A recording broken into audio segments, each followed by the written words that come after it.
Thank you. Brother Sam, over to you. Brother Pigeon has arrived. Brother Pigeon, welcome. Sam, over to you. Thank you. You have to unmute yourself, Brother Sam. Am I audible? You are very audible now. Thank you.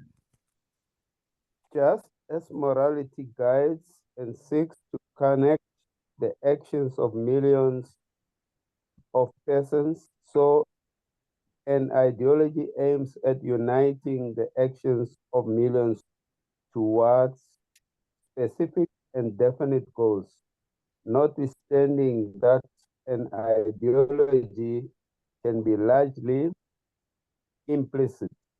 I am aware that in this usage, I depart somewhat from the fashionable one. It is often thought that an ideology has to be a body of writing of one individual or a small group of individuals, directed only at fundamental change in a society. This is an evident mistake. An ideology, even when it is revolutionary, does not merely express the wish that a present social order should be abolished. It seeks also to defend and maintain the new social order which it introduces. But while it is defending its own social order, it is still an ideology and the same. That is to say, an ideology can remain an ideology while defending an existing progressive society, nor can the fact that some particular ideology is not explicit on paper prevent it from being one. What is crucial is not the paper, but the thought. Thank you. Thank you. Thank you very much, Brother Sam. Brother Sam, I believe this is the first time you've read for us. Is that correct? No, no, No? no. Oh, you've read previous. you I read once before. previous. Okay, that's good. So yeah, welcome everyone once again. On behalf of CSG, we apologize for the late start.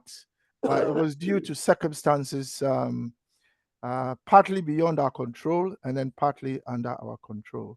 The time now is 7:30. So we have read what we discussed last week. If it's okay with you, let us make some few comments. For those of you who remember, let's have some few comments, and then we can proceed. Then we can proceed. Let's see, just checking my yes. So if you recall from this paragraph, we reminded ourselves that Nkrumah had set out our task for us, and the task was that we should our job today, philosophers and the vanguard organization, philosophically, that should encourage and lead and so on, that we should, one, abolish the neo-colonial system. We should replace it with an African-based system, a system that looks after the welfare of the African people. That Africa's resources should primarily be utilized in the furtherance of the welfare of the African people, and not the welfare of external individuals and organizations.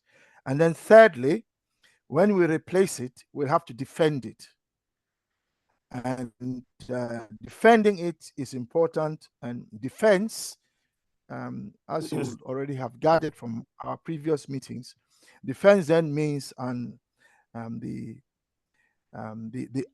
African defense force, or if you like, a unified defense strategy for Africa. And then finally, we need to maintain the new system. And you recall that Brother Sam drew to our attention from their experience in South Africa what can happen if you do not replace and defend, and even if you replace, if you do not defend. And numerous brothers and sisters last week, you recall, shared with us what their thoughts were on this paragraph. And you also recall our own sister Portia took every line by line, as she always does for us, and then she broke it down for us.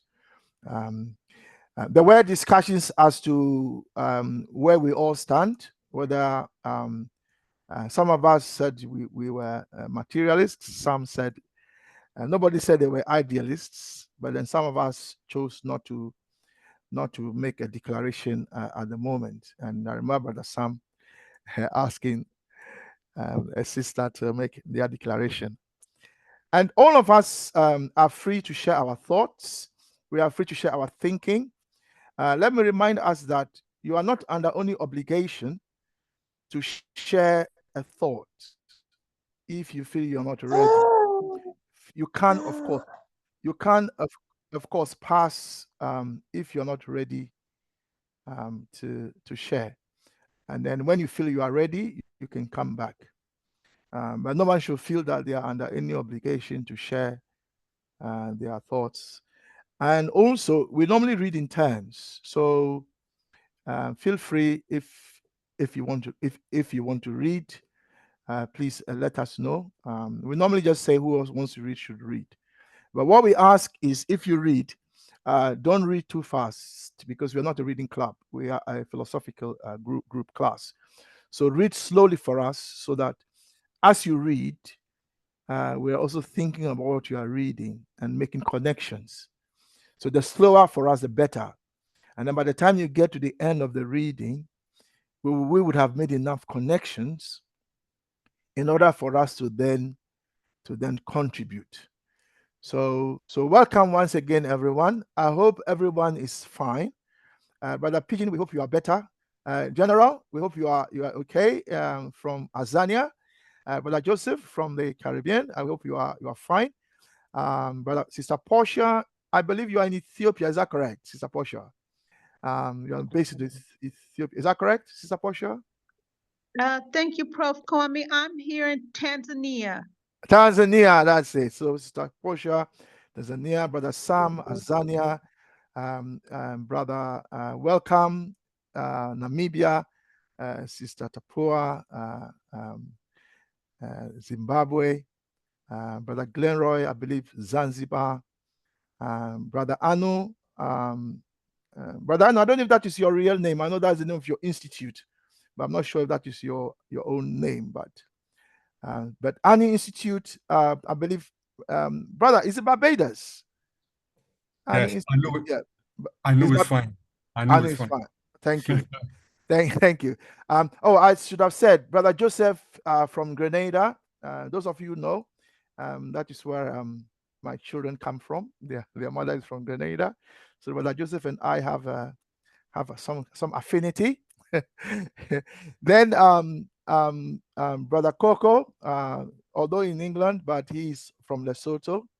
You all know Lesotho is a special place. That is where the father of the PAC originally comes from, as I understand it.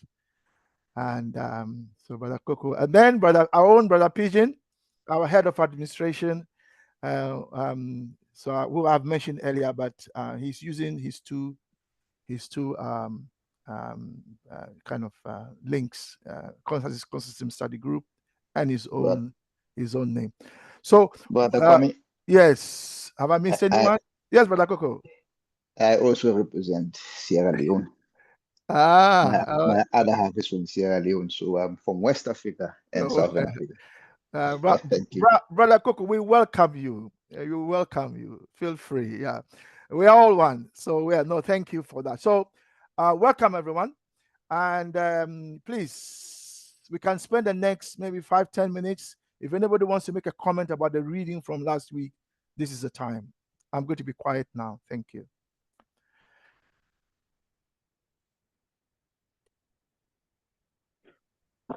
Thank you, Brother Kwame. Apologies for my listeners.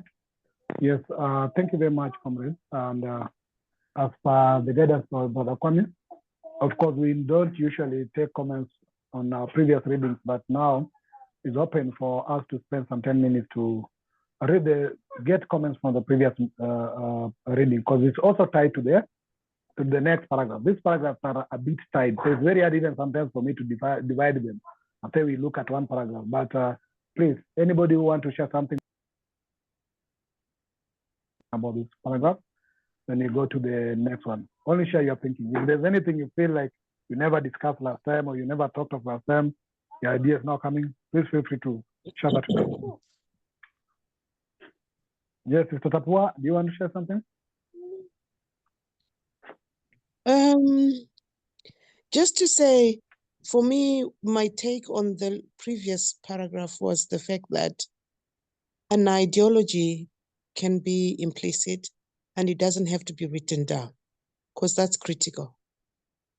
And I think it introduces the idea that a lot of African thought is not written down, but it does not mean we don't have an ideology. That's all. Thank you. And do you think that might have been an assumption that was taken some time back? People say we didn't have our own maybe ideology, religion, or something like that, just because it was not written. I think so. I think a lot of the Africans that went to study overseas had a lot of, the basis for study was written, ideologies, the history and philosophies that were written down. And because of the exclusion of African thought, even in the philosophies that emanated into Greece and so on, there's this implied idea that Africans don't have an ideology or a unity of thought. So I think that's what I got from it. Thank you. Brother Coco? Thank you. The reason why... Brother Coco? Do you hear me? Yes. Thank you. My point was, the reason why African history and writing and everything before 1400s were deleted is for us to think that our history was not written. We had a written history. We had written ideology, written history, classics, everything. But hence why he's talking about implicit, because he has to remind us that we had all of those things. We had them, but they came in and wiped them off the surface of the earth, so that it may appear that we never created anything as Africans. But this is to remind us any people will have their own morality, moral standards, ideology, and all of those things, whether they are written or not written. Before I go, we only have 2 hours. So I think last time I left early, but I had been waiting a long time to speak. So if we can just remember that we only have 2 hours, so let's not monopolize it, even though it's good for people to farm their thoughts. But let's just remember, we only have 2 hours. Thank you. Okay. Sister Portia, you have a point you want to make? You. Yes, I did. I'll start with the latter for King Brother Coco in the spirit of Ubuntu and Mayat. King Brother Coco, I thought that we should feel free to share however we want to share. And when I'm hearing you now, I'm thinking, now do we change that? I thought everyone is able, this is a safe place to not be constricted about time. Each person has that space to share how they share. Yes, Sister Portia, what you said is correct. And I think what Brother Coco, if I'm correct, I think what he's saying is that whilst this is a safe space and we should all feel free to share however we want to share, at the same time, we should be mindful that others also would like to share their thoughts. And I also think that I think what Brother Coco is also getting at is that if you want to come back on something, wait, let's hear from everyone first, and then come back on something that you want to respond to. Because what we normally do is that we hear from everyone. People just share their thinking as you said, however they want, without interruption. And then when they have finished, we go to the next person and the next person and the next person. And that way everyone shares their thinking. And then once everyone shares their thinking, we can then come back and say, okay, you said this is what I think. You said that, this is what I think. So I think Brother Coco and yourself, Sister Portia, are saying the same thing. You are not, yeah, I think you're all saying the same thing. That's not what I was saying, and partner Darrell, because I know that there have been a couple of times in our sessions where the conversation has went on a different path and people have spoken, and that was a different conversation from the text.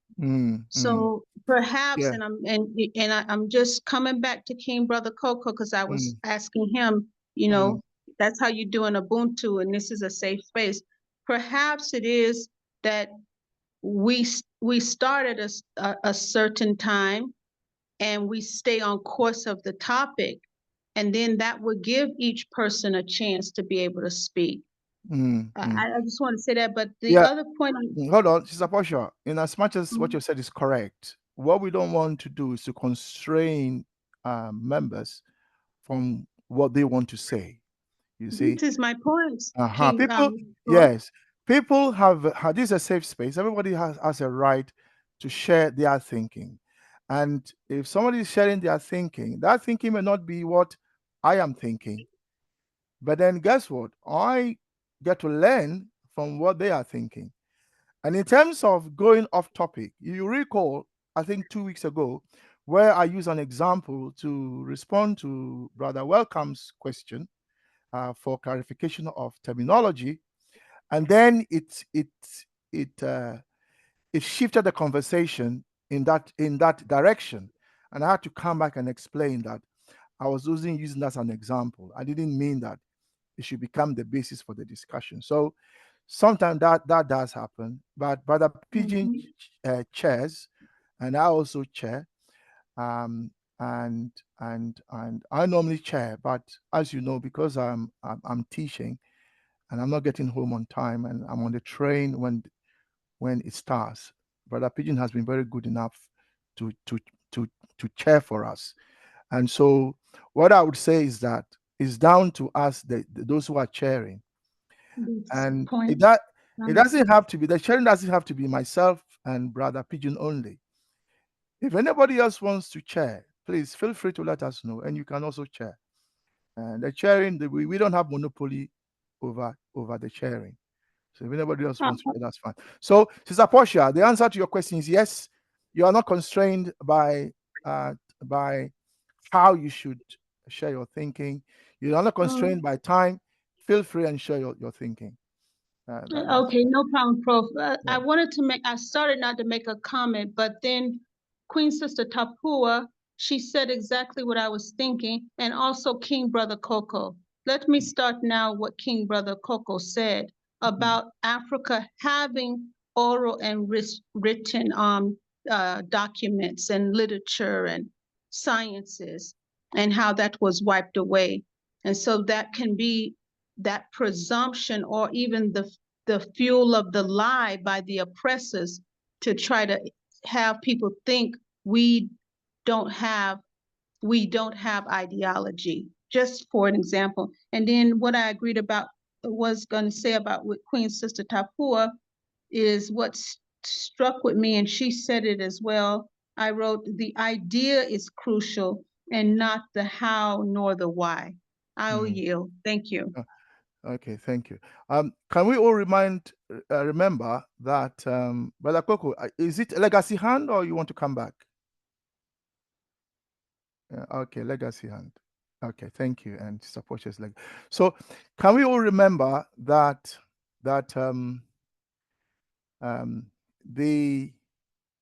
before Plato wrote his philosophy,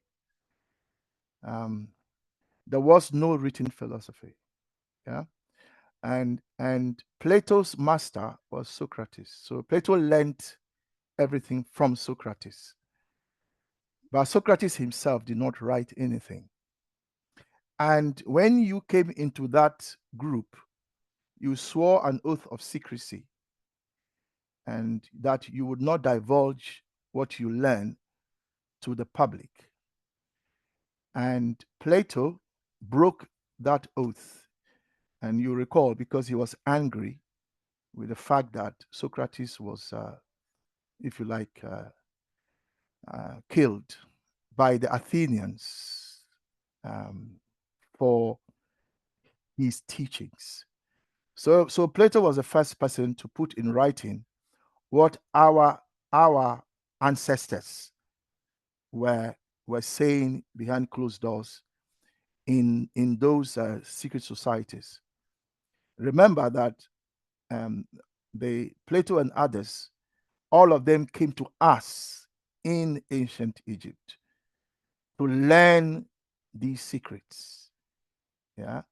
And because I'm a mathematics teacher, I normally use us as an example.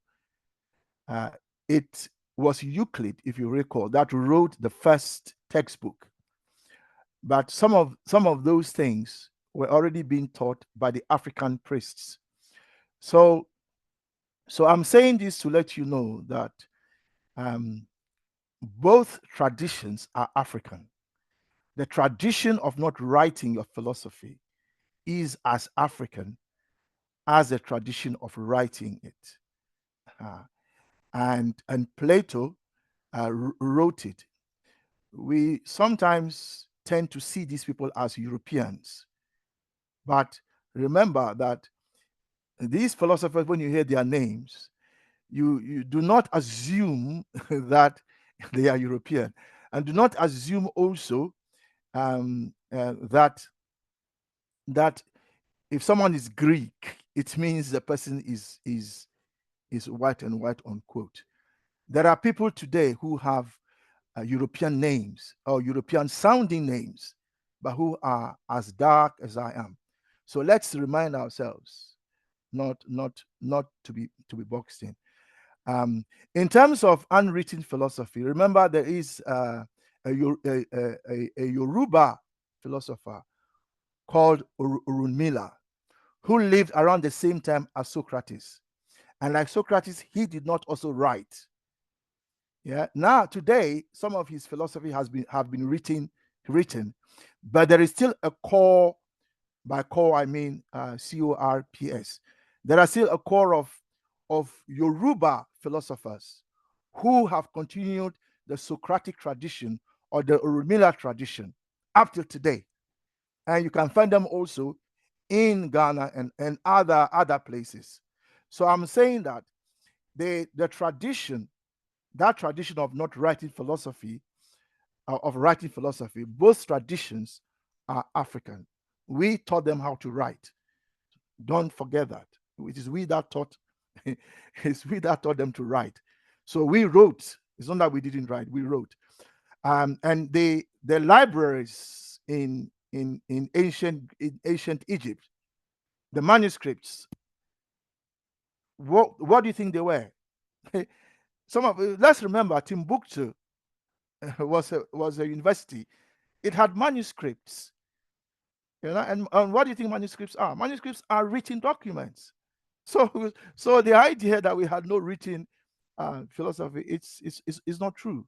So I'm just saying this to remind ourselves that both traditions of writing and not writing and keeping certain things secret are as old as the African. So having then said that, let us now read today's reading. The time is 7:51. So let's read it. Whoever wants to volunteer, please volunteer and read it. But read it very slowly for us so that we can take it in. Brother Pigeon, just so you remind us, it's not that we are saying that we should not make comments on the previous reading if members request it. So we normally would just go to the paragraph that we are reading today. But if a member or members request that we go over a reading, that is absolutely fine. Yeah, that's absolutely fine. Right. So who is going to volunteer to read for us this current? I'm sure. I think I've shared it on the screen. So whoever wants to read for us, please raise your hand and read for us, or just read. Thank you.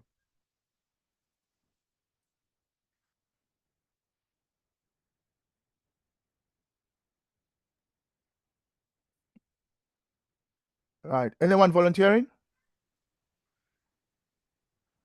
Okay. have said. Thank you, Sister Tapua. There is a Jachuka. Welcome, Jachuka. I'm not sure who you are, but I'm sure you will introduce yourself later. Yes, Tapua, please carry on. Thank you.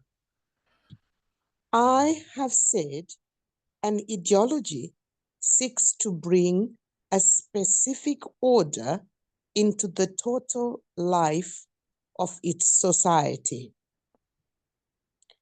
To achieve this, it needs to employ a number of instruments.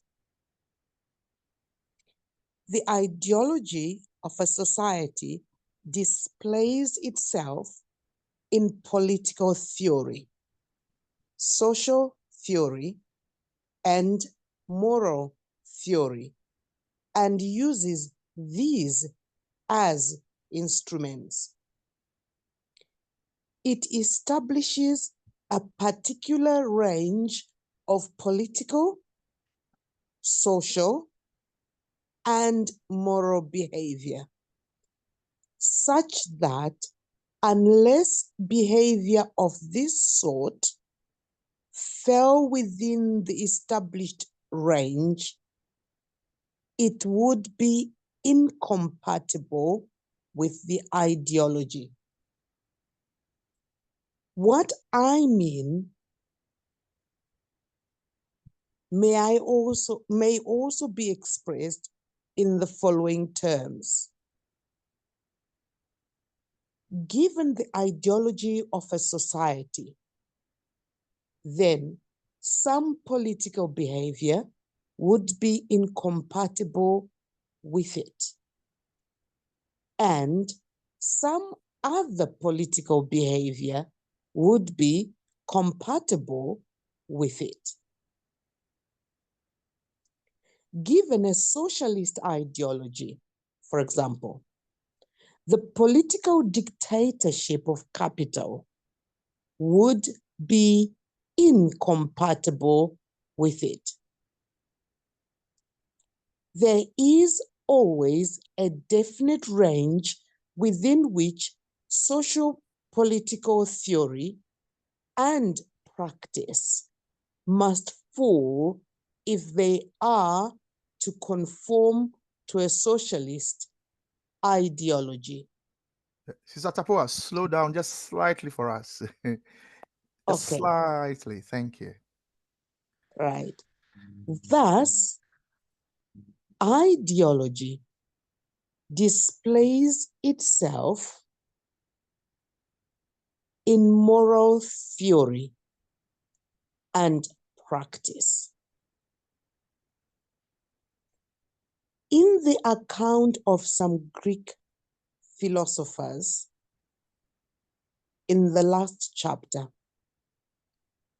I suggested how a humanist ideology held implications for political theory and illustrated this mainly from Aristotle. Thank you. Sorry for reading to us. No, it's okay. It's okay. Sometimes we are enjoying the reading so much ourselves. Yeah. Yeah. So the floor is open, brothers and sisters. Are there any terminologies that you would like us to define or explain? Otherwise, we can just carry on with sharing our thinking. Any words, anyone that you would like us to go into? Okay, since there are none, brother, welcome. Everything okay? Any words you would like us to look into?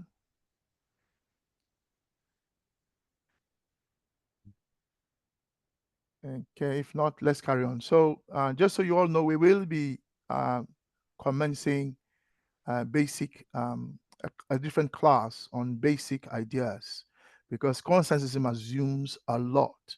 It assumes you know a lot from different scientific endeavors and history, sociology, science, physics, and so on. So it assumes a lot. So Marxism, and so on. So we would be starting a class that basically just looks at those fundamental ideas. Just letting you know. All right, let's share our thinking. Who would like to start first? We will ask. Yeah, we will go through the list. Yes, Brother Pigeon. We'll go through the list, but feel free if you want to start for us to start for. Yes, Brother Pigeon. Yes, Brother Pigeon. Is your hand up? You would like to start for us, Brother Pigeon?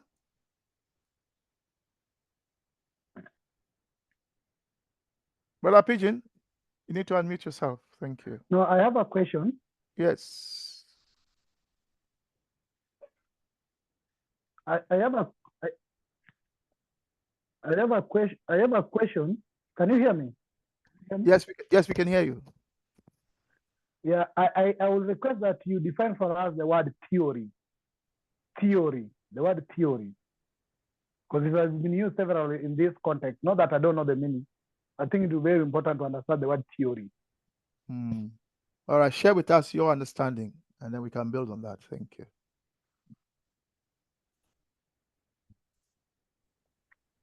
No, I'm asking because what I know in most of arguments, people just say no, it's fine because you say you understand it. I'm saying, share your understanding of what theory is, and then we can look at that quickly and then move on. But I think you've asked a very important question. What is a theory? Theory, to my understanding.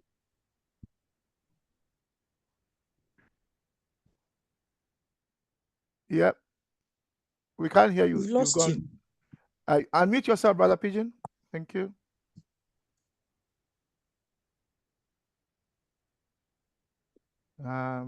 We've lost Brother Pigeon. Okay. Brother, no, his mic. Can you hear me? Yeah, we can hear you now. Thank you. Can you hear me? Yes, we can, brother. Carry on. Yes. No, theory to me is always something that cannot.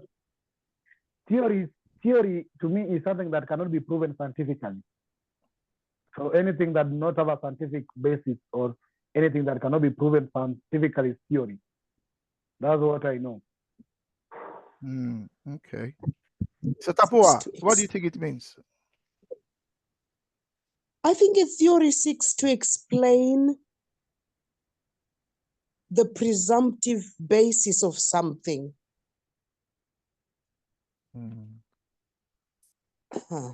Okay, I'm opening my dictionary in front of me to. If I should come in here, Brother Kwame, building on what Sister Tapua said about explain.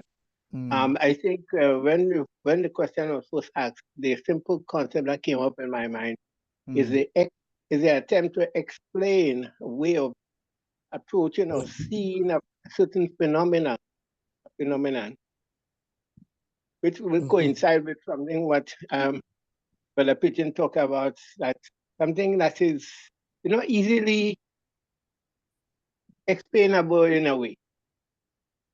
The phenomenon is something that has captured our imagination and which also influence and impact us Okay. at the same time. Okay. Any other ideas? So there is, so what Brother Pigeon mentioned when he said that a theory is unproven, an unproven explanation, if I use that word. So that is called hypothesis. So when you have when you have something that you believe explains something, it is a hypothesis until it has marshaled evidence to prove it. Once it's proven, it becomes a proven theory.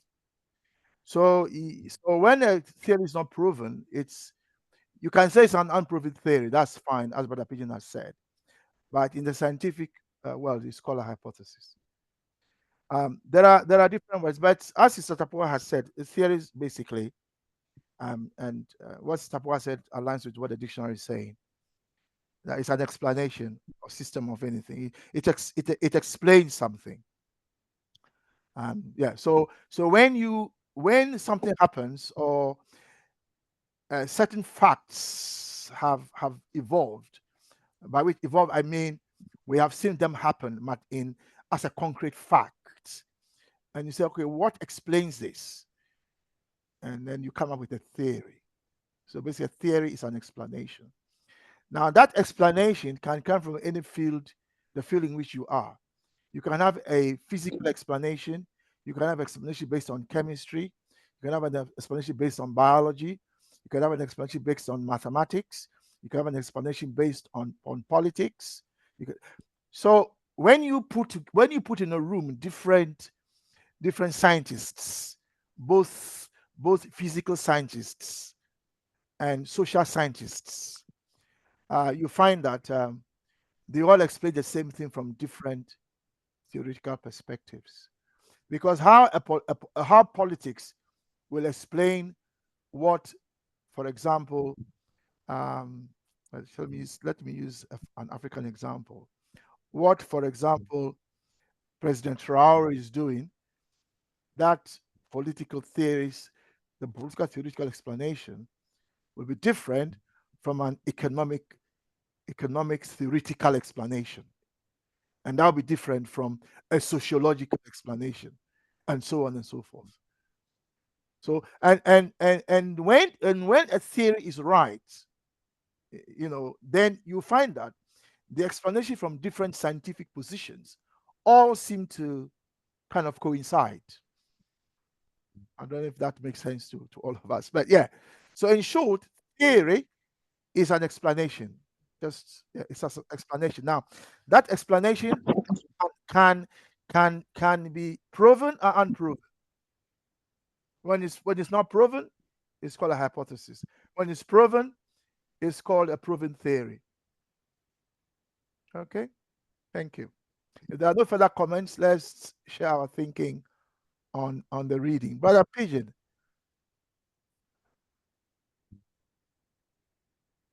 No, pass for now. Brother Pigeon, are you happy to share? Yeah. Are you happy to share this part?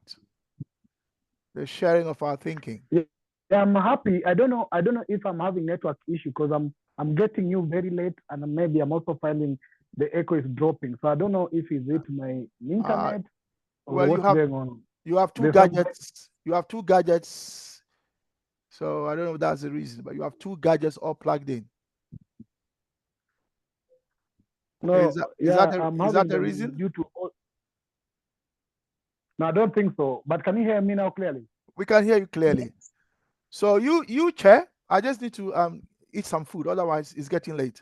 So you chair, and then if you drop out, Brother Coco is here, Brother Sam is here, Brother Joseph is here. Anybody can step in and help. Yeah. Okay. If you drop out.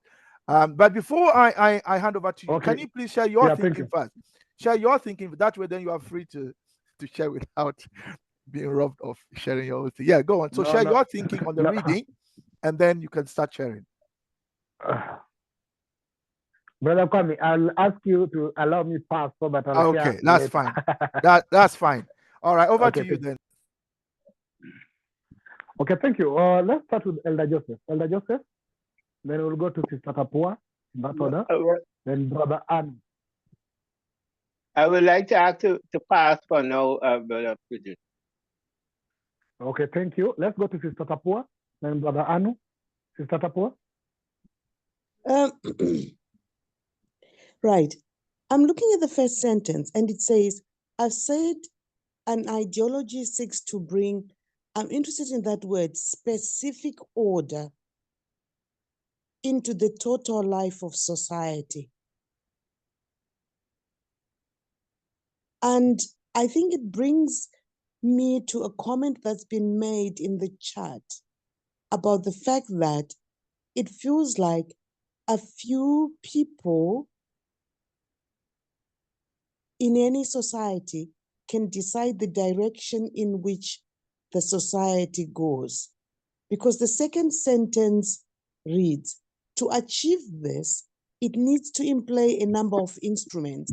So with the third sentence, I'm now thinking, if it's a capitalist society, the ideology of a capitalist society displays itself in political theory, social theory, and moral theory. What then this means for us as Africans is, because we don't see ideology, we see the results of ideology. Therefore, what do we have in our specific African context as evidenced by the politics that we see, the social structures that we see, and the moral structures that we see? Are these pointing us to the idea that we are a capitalist society and we are not an Ubuntu society? If our ideology is Ubuntu, what should we see as our political theory, as our social theory, and our moral theory?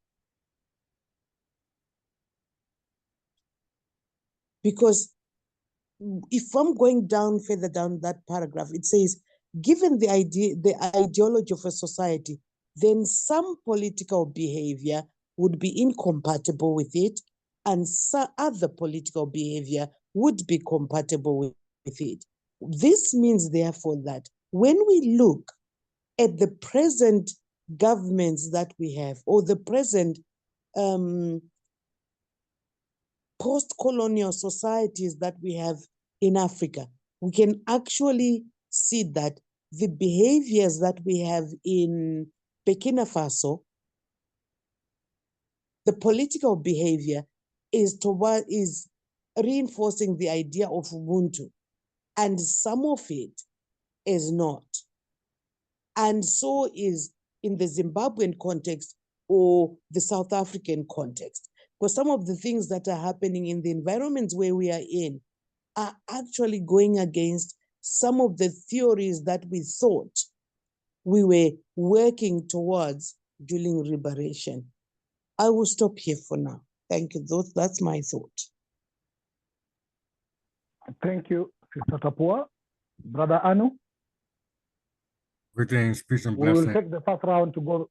Yeah, I'll try to go around everybody else, then maybe we can come to comments later. So, Brother Anu, go ahead. Greetings, peace and blessings. I am not sure if I can add much more to that. Sister Tapua, blessings to you. That was wonderful. I mean, you explained, you went into depth on a high profound level as well. I definitely agree. I concur. If we look at the ideology of Ubuntu, from what we see here in the passage, there are certain things that will be compatible with the common ideology. It appears that what the brother Kwame Nkrumah was talking about a lot was that we need to get away from the capitalistic mentality. You see, this I, this me, this mine. And if we embrace Ubuntu, then we will have to redefine, or we will have to have a paradigm shift in our political ideology, our social ideology as well. So it would definitely, we would definitely have to embrace an Ubuntu ideology. And if we do, how will that change? Example two as well, Pan-Africanism. Pan-Africanism is an Ubuntu ideology. We're looking at a United States of Africa. And what would that entail? We have over 50 different countries in the continent of Africa, and everybody wants to remain in control of his territory. If they cannot see a bigger picture where if we work with each other, the resources, the oil, the rubber, the food that is being produced, if we start trading amongst ourselves and so forth, the whole shift of the paradigm would be in a ideology of Ubuntu. Anyhow, you know what? There's not too much more I can say to that. Sister Tapua, wonderful, wonderful, wonderful. Peace and blessings, everyone. Thank you, Brother Anu. Sister, we go to Sister Portia, and then we come to Brother Coco. Sister Portia. Okay, thank you so much. All right, so sentence one is just to remember an ideology is seeking a structured way.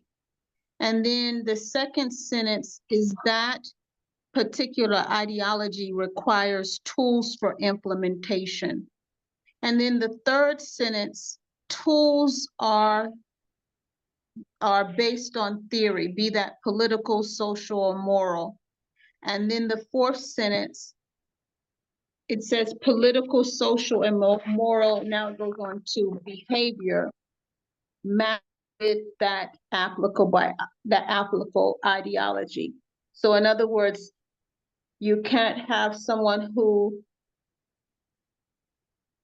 you can't have, for example, the political behavior say there's going to be the death penalty. And then you have an ideology that is against the death penalty. That's for example.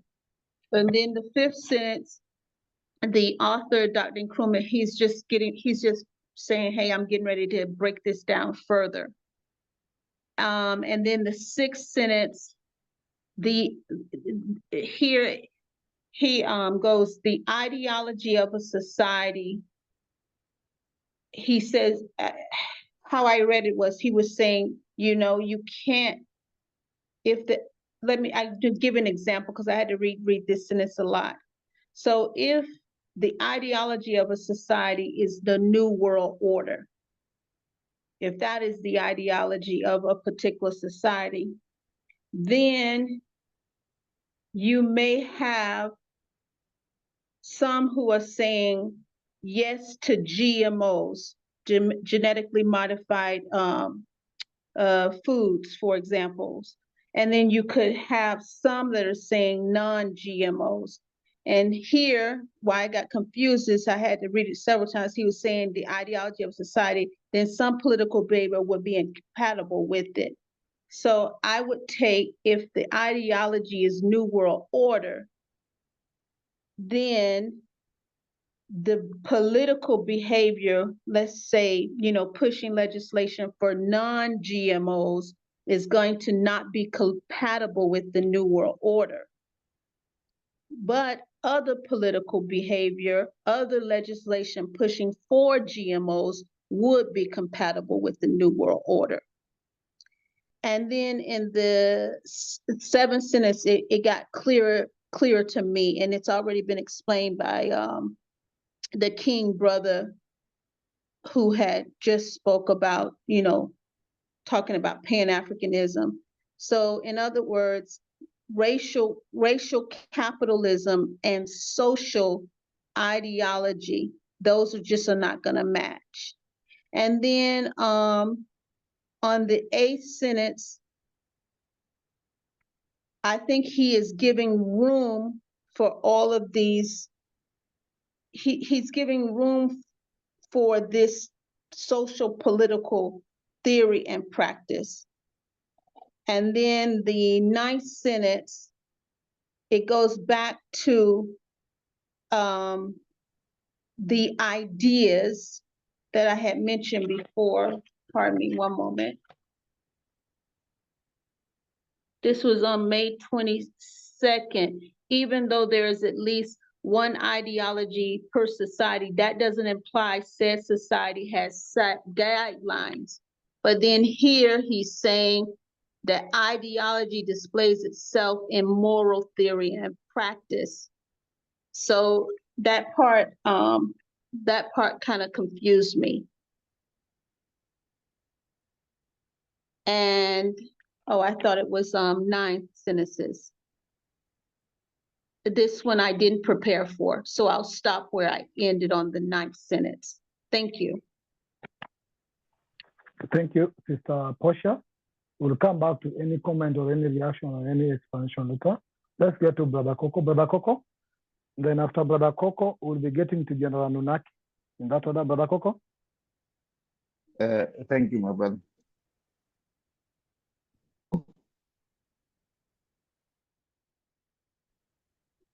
Do you hear me? Yes. Yes, I can hear you, brother. Oh, okay. I can hear you. All right. I thought my signal had dropped. Interesting discussion. To be honest, we have to go back to who we are as Africans, the people of the ancestors, the people of the Creator, the people of nature, the people of Ma'at, Ubuntu, the people of egalitarianism, and then compare ourselves with the way we are living. The life we are living now is, as he said there, a dictatorship of capitalism under a socialist ideology. It's not compatible with who the Africans are. The Africans are first and foremost communalism in approach, but the ideology which they have embraced is individualistic in approach. It's about me, myself, and I. And it is what he is sort of alluding to. And let's not forget, he, in the class struggle in Africa, he talks about that. He talks about the 3 types of liberation fighters, everyone who was involved in the struggle. What happened after the struggle? Some of them, they followed the elite route, which is they took up what the white man was doing in Africa. And as a result, they fought to defend the system which the white man had put in place. So in a way, they uprooted our own system and replaced it with the European system. We thought we were struggling to get back what belonged to us. But unfortunately, some classes continued to defend what the Europeans had. So in a way, we continued with that contradiction, that contrast, which he mentions here as not compatible, incompatibility.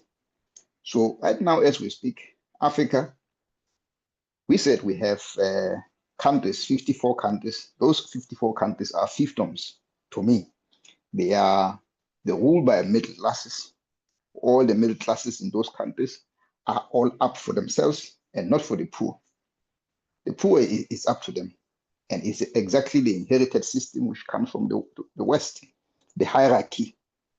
The boss at the top, he uses the soldiers, the army, the justice system, everything to protect his interests. And it's the same. It's exactly what they have implanted in Africa, using an ideology that comes from somewhere else and a morality that comes from somewhere else. And the Africans, as a result, have suffered. So it's exactly what Sister Tapu has said. And I'm glad she spoke before me, as well as Sister Portia, because she goes line by line. And I also like to recognize my brother, Anu. It's that he's saying to us, think as Africans, are we embracing what is supposed to be the African ideology? Is it working for us, in short?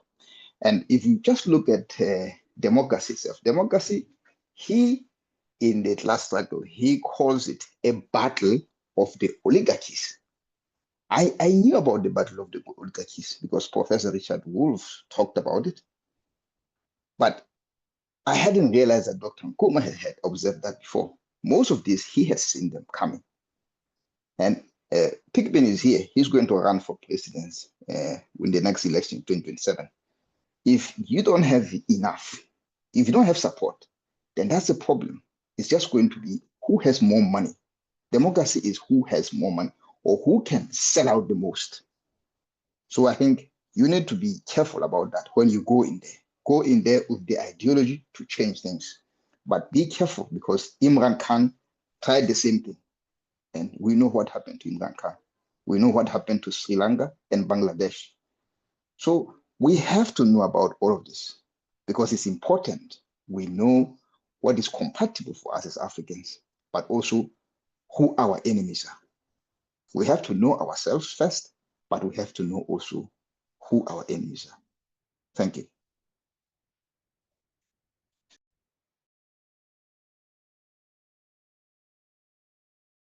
Thank you, Brother Coco. I always say that democracy don't work between unequals.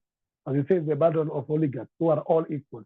But that one is a reserved comment for another day. But in a society that is unequal, I don't think there's anything democratic in it. Let's I said, to... but I said battle of oligarchies, brother, not equals. The oligarchies are equal. Yes. That's why they are oligarchies. That's why they are oligarchies. But let's have that conversation. Yes. But where are the people? Where are the people in the oligarchies? Sorry, can I come in there? Sorry, before you go on. Oligarchies are not all equal. Yeah, it depends. If you look at the transformation of capitalism, if you look at the transformation of capitalism, and the way that Lenin and others wrote about it, you can see that within capitalism itself, the capitalist class, there are always fights within the class. So, for example, there are the manufacturing capitalists, there are the industrial capitalists, there are the financial capitalists. And sometimes, if you just say the financial capitalists, and even within the financial capitalists, there are subgroups. For example, we have banking capital, and then we have finance capital, and then we have investment capital. Remember, sometimes some of these have fights. So when you come to the question, are oligarchies equal? It depends on the context, because what happened with the capitalism is that as it evolved, finance capital became the dominant capitalist class. And if you look at England, you see how the city of London, which encapsulates the finance capitalist class, basically, I don't know how much you know, but they are a power unto themselves. They are above the monarchy in this country. They have their own corporation. They have their own police force.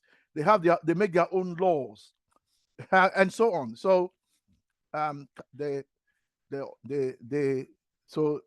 so yes, the fight between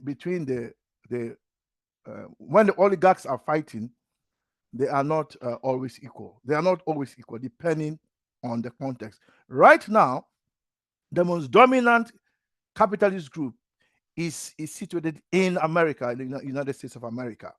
They have the strongest power, and that's why all other capitalist groups bow down to them. So I just thought I would bring that in to clarify. Okay, thank you. Thank you. Thank you. Let's get to Brother Anunnaki, and then we'll go to Elder Sam. Brother Anunnaki? General, then we go to Elder Sam. Yes, give thanks, son of the league. Blessed, my brother. Give thanks even to everyone at large. Yeah. Okay, so for me, basically from what I see in this text we are reading, where it says specifically that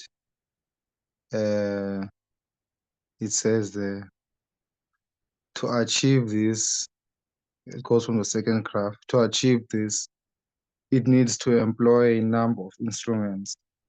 The ideology of society displays itself in political theory, social theory, and moral theory. So when I read these, I immediately think of the three spheres of influence in modern society, in this society we live in, of colonialism, whereby in these three spheres of influence, we have the government officials, we have the leaders of the working group or the business people, and then we have the gang or the organized crime, if you want to put it that way. These are the three spheres of influence in the modern society.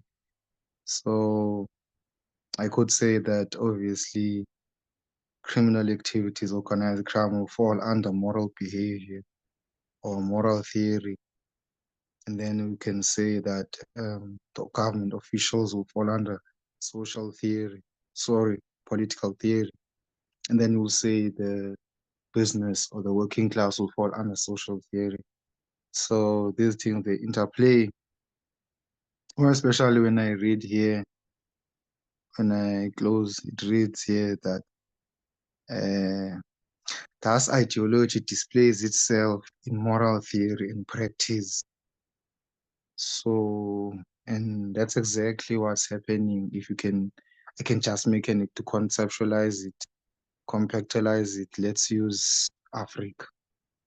If you can see in Africa, the basic moral behavior of an African, due to the point that our resources have been taken and whatsoever. Basic moral behavior of Africans is that we like to steal because we do not have the things we need.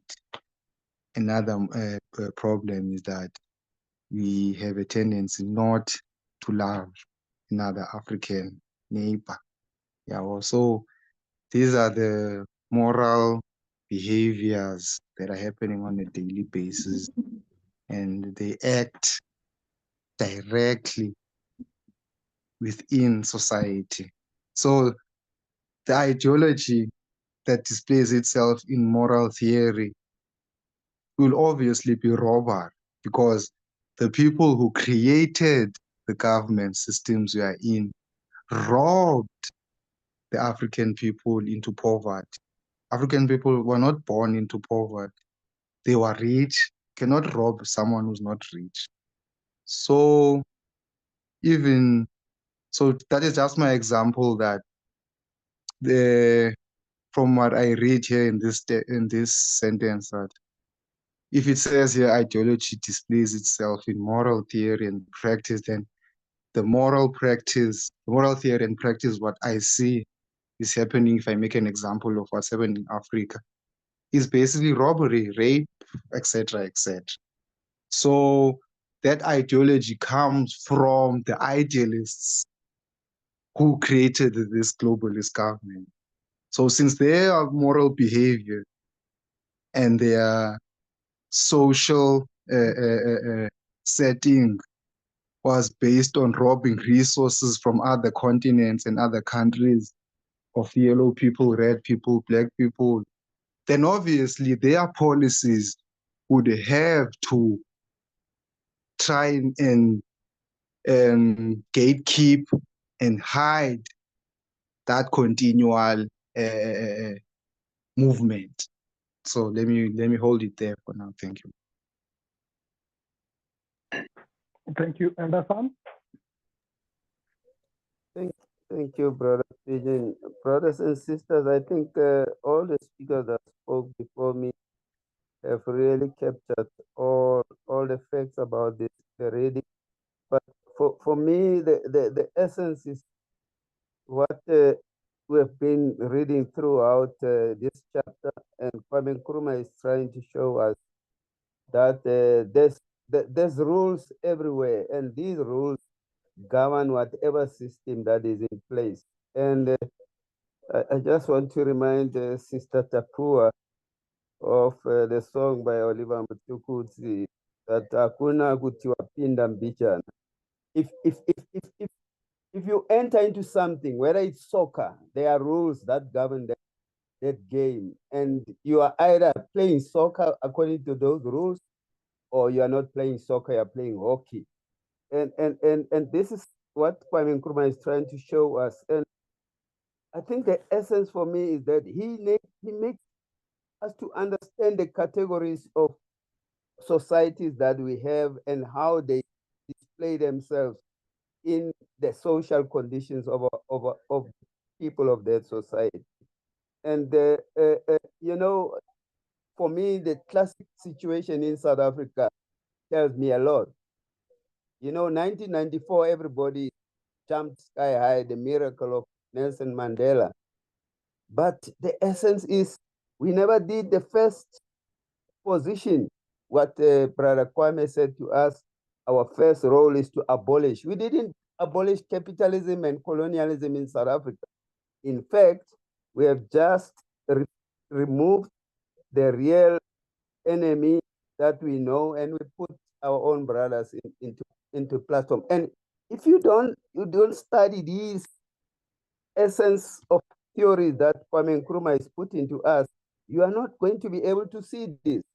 The ANC lost the election now in South Africa, but they are still governing because they came with a clever thing. Not they, in fact, it was the same imperialist that said, say you are bringing in a government of national unity. You know, this fact cheated even revolutionaries like the Pan-Africanist Congress of Azania, PAC, that said land first before anything else.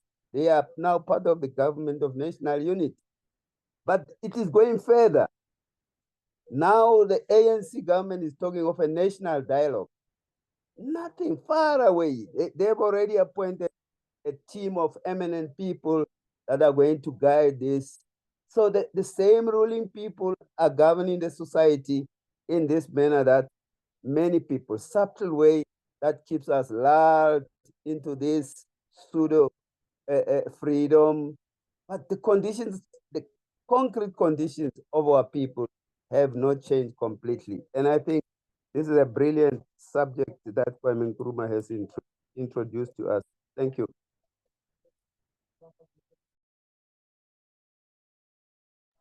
Thank you, Elder Sam. Prawindo?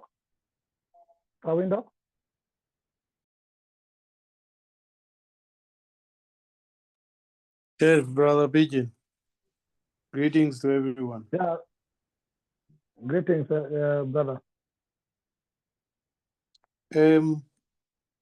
I don't know whether Brother General Anunnaki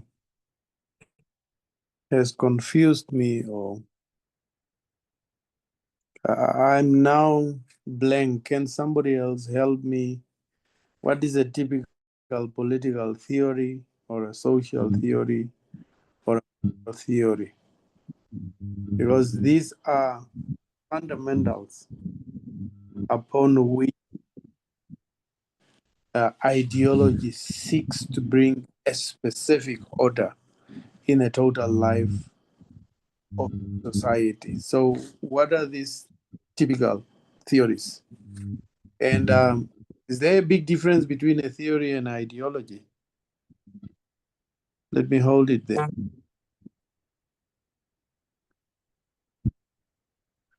Good question. I think we'll come back to that and maybe expound. Maybe our discussion will be based on that as well.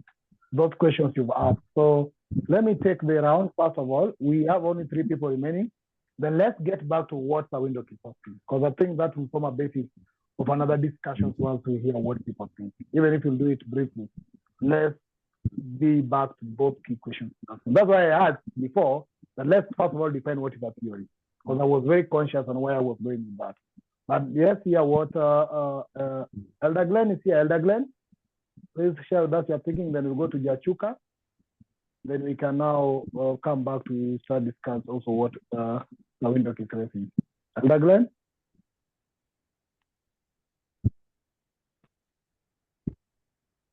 And Gleroy, maybe, okay. Jachuka. Jachuka? Yes, I'm on. I hope I'm audible enough. Yeah, you're audible. Am I audible? Yes, go ahead.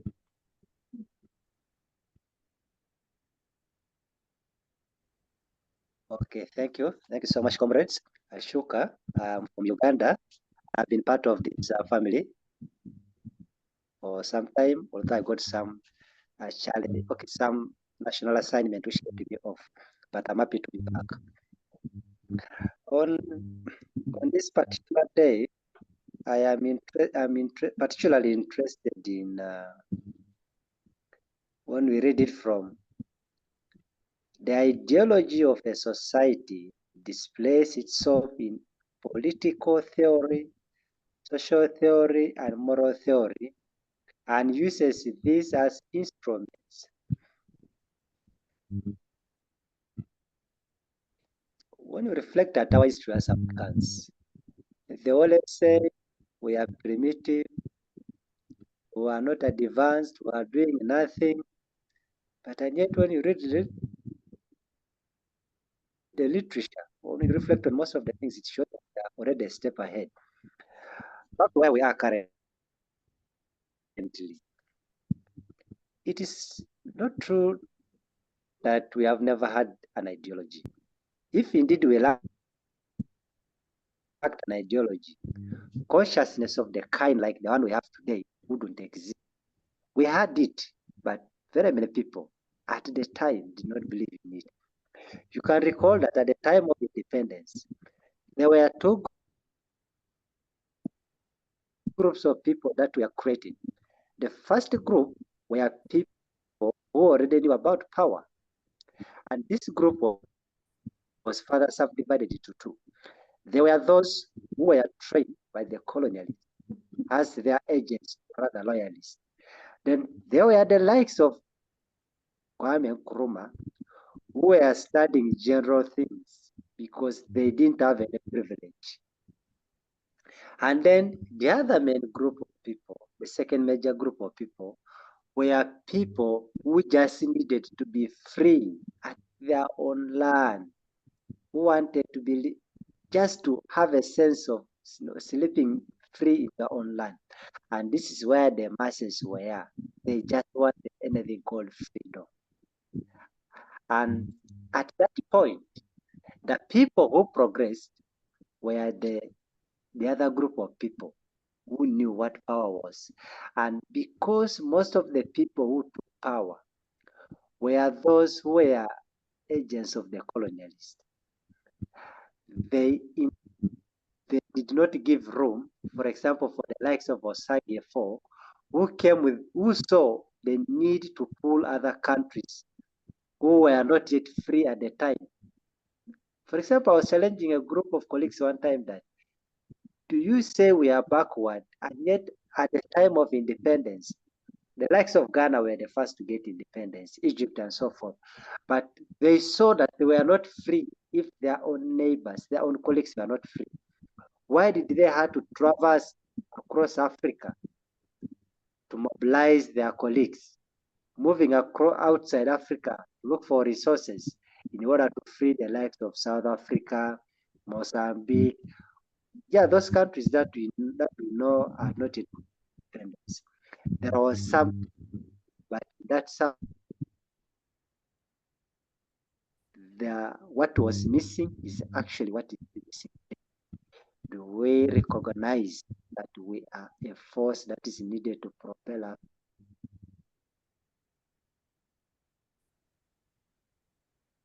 at individual level?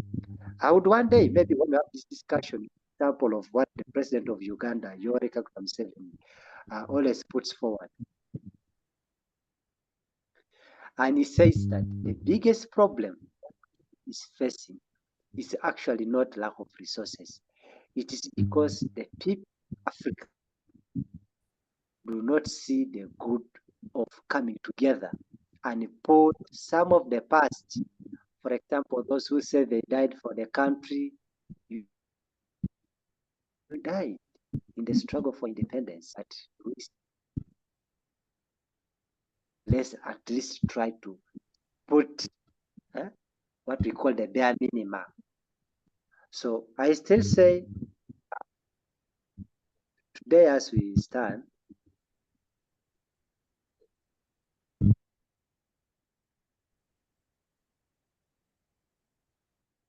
has tried to manipulate everything in Africa so much so that we are now looking at political correctness instead of building systems that will ensure that ideologies more of beliefs. What do we believe? What do we aspire? Like the Africa Agenda 2063. If we don't have systems in place, we are actually going nowhere. I beg to submit at this juncture. Thank you, brother. I'll go back to Elder Gleroy, then Elder Joseph, whom we also passed. So let me start with Elder Gleroy. Elder Gleroy, are you able to come in?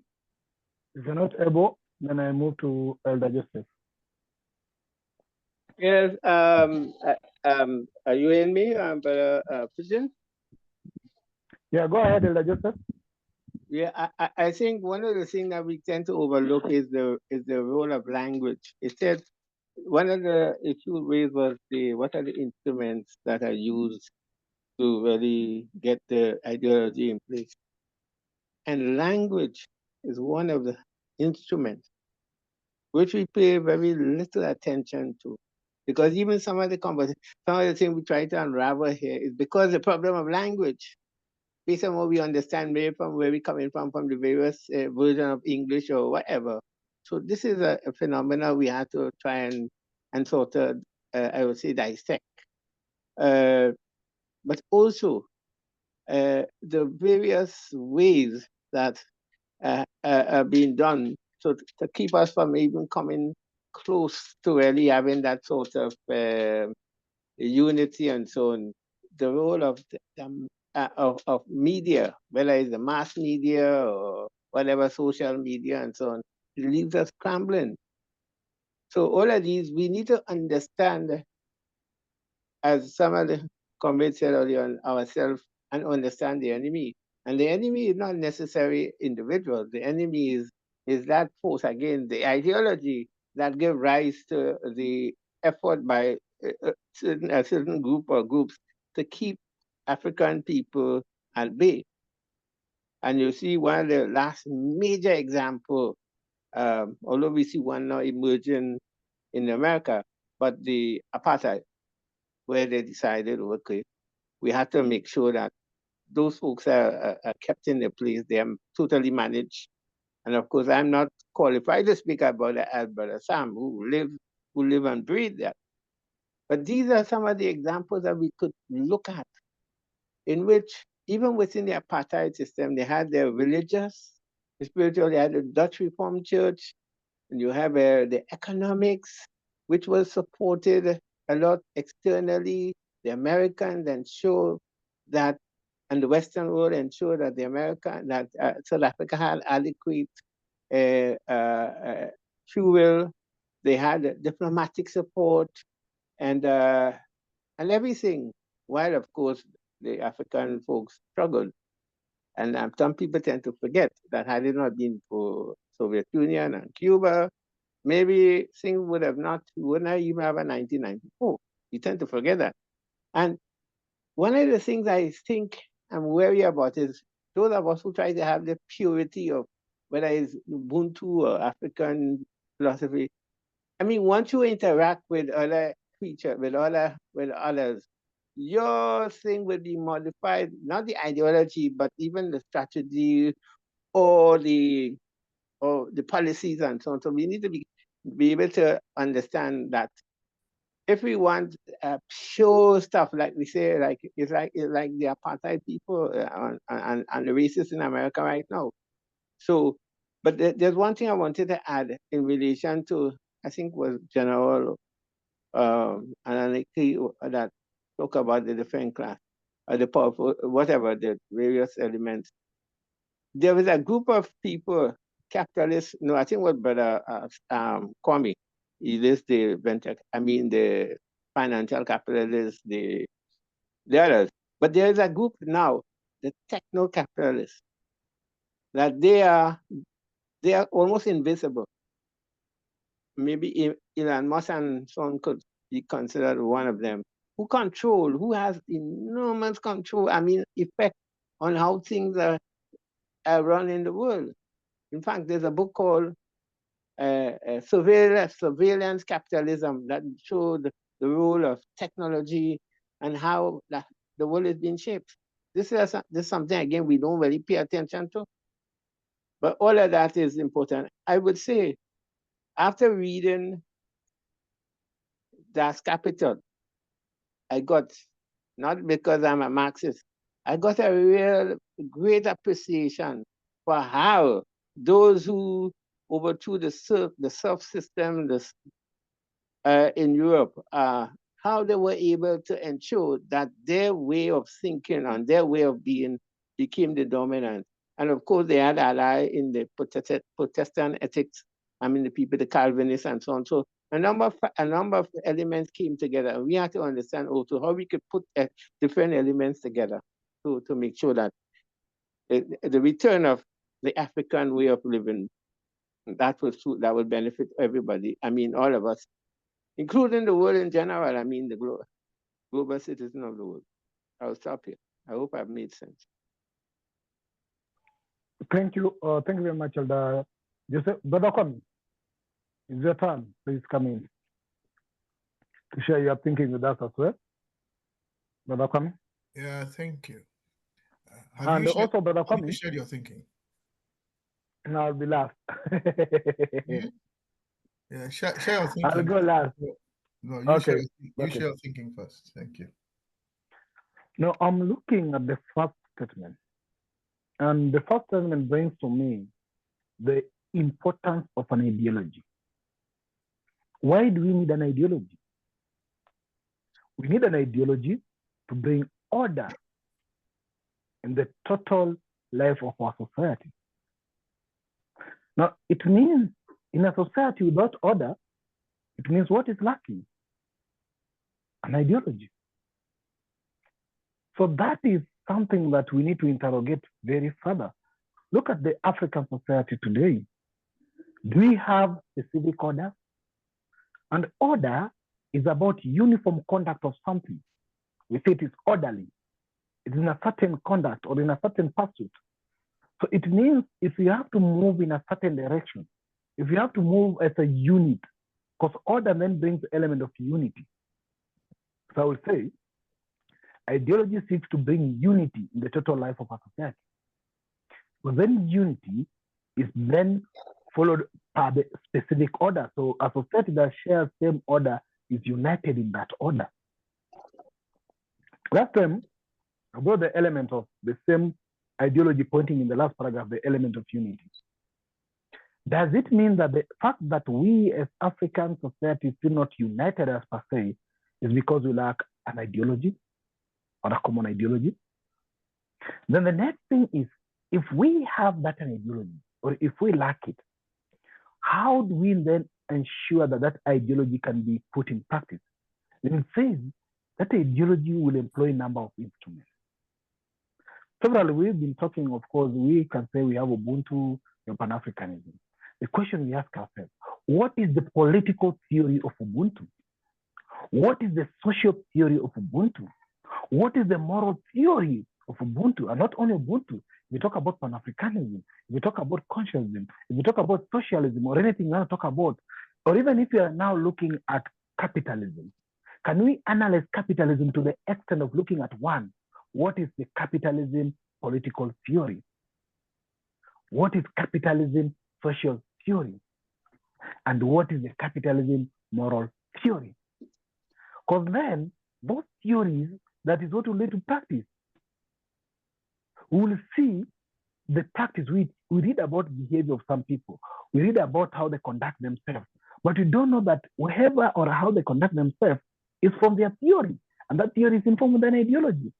So if we as Africans have to move together to achieve the first goal of what ideology should be, to bring order or to unify us as people, we must agree on what is our political theory that can unite us as a people. what is our social theory, and what is our moral theory of people. Then I go again to read somewhere it says that fact that unless behavior of this sort fell within the established range, it will be incompatible with the ideology. Now look at it, for example, today. Can you say Africa is compatible? It is not. Because it means that there are so many ideologies that are playing up and down. And that's why we cannot agree to move together.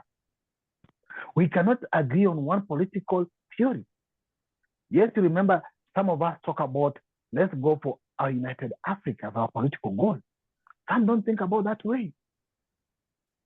But again, what I'm interested is that given the ideology of a society, then some political behavior will be incompatible. And that's very clear. When he talks about, for example, dictatorship and the rest, in a capitalist society, it will breed in dictatorship. In our social society, when you talk about humanistic, egalitarian society, let's talk about that, egalitarian society. In egalitarian society, how can dictatorship or those hierarchy or ranks of people exist? Then it's very clear they say that there's always, that's very important thing that I want to mention, that there's always a definite range within which social, political theory and practice must fall if they are to conform to a socialist society or socialist ideology. Now the question is asked, if we try to conform to our ideology, what are these range that social and political theory must conform with? And then I'll just end with the last part that says that ideology displays itself in moral theory. Then not only theory that I'm interested is and practice. So an ideology of a society you can see through the practice of a society. Very clear. So permit me to end my thinking there. Brother Kwame? Thank you. Thank you all for sharing your thinking. It's now 7 minutes to 9, and even when we finish, even if when we start late, we still finish on time. We don't extend the time. So, Brother Coco, is that a legacy hand, or you want to make a comment? I wanted to make a comment, but okay, carry on, please. Thank you. To answer your question, Brother Welcome. This question. Brother Welcome wanted to know the difference between ideology and political theory.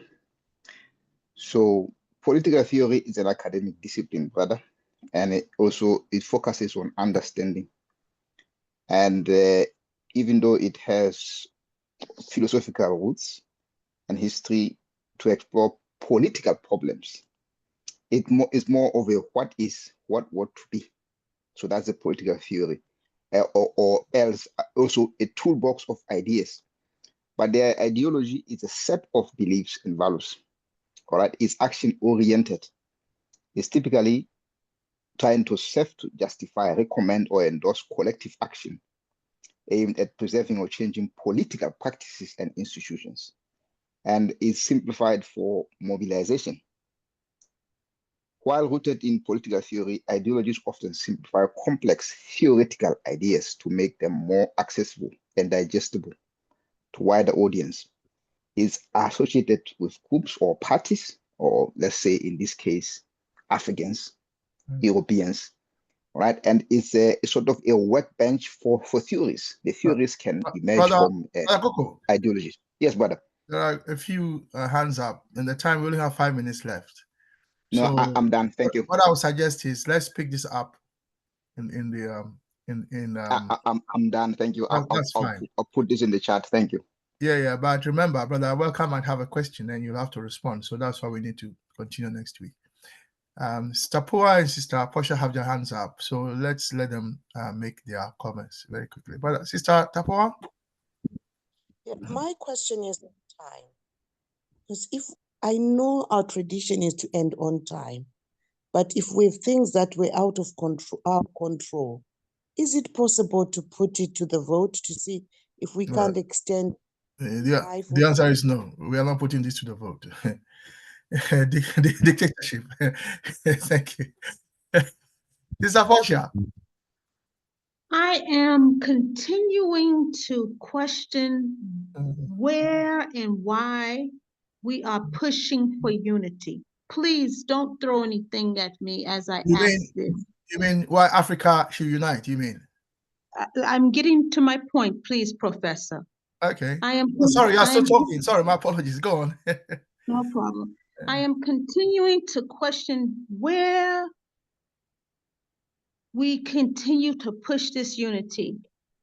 If we go back all the way to the beginning, has there ever been unity in this contemporary context that we are seeking, or even not? So this is my comment. Has there ever been unity before the colonializers and the oppressors? And if it was, is it matching our contemporary seeking of unity? I yield. Okay. Now more hands are up. Sister Kekeli. let's hear you. Yeah. It's unfortunate I joined late, and even as to talk about when I started this Zoom meeting, I was in the previous meeting that was it Saturday? Yes, Saturday. I started on Saturday. But when I thought, and I let one of our members spoke to me about the whole agenda, and I realized we are all driving at the political aspects of Africa, how positive we can shape the economy and the good name of Africa. Yes, so that's what somebody was talking about the unity. How long are we going to call for this unity? Excuse me to say, some of our ancestors called for this, and they couldn't gain their main like a vision. They couldn't attain it before they died. So these kind of things, it works like this. So why I want to bring a suggestion. Why don't you put in other methods, other ways? Okay, we are here to learn, but while we are learning, we can put in the work and drive towards this. I am thinking, I was happy to learn that one of our members here is a flag bearer of Kenya, one of the political parties there. You see, and somebody also talked about Ferrari coming from revolution, and as if it's like Ferrari is good, what he's doing, we all know is good. But I want to say that without revolution, without coming out from revolution, we can still get somebody through democracy, and the person will have African at heart and be that Ferrari of that particular nation. Okay, so I'm thinking, why don't we support or rally behind those people having the potential and have African at heart, as having our own mind, our same mindset, and goal to be the Traore of our country. Let's say I'm from Ghana. Maybe we can look through the flag bearer, those who are standing in, those who are having the political power.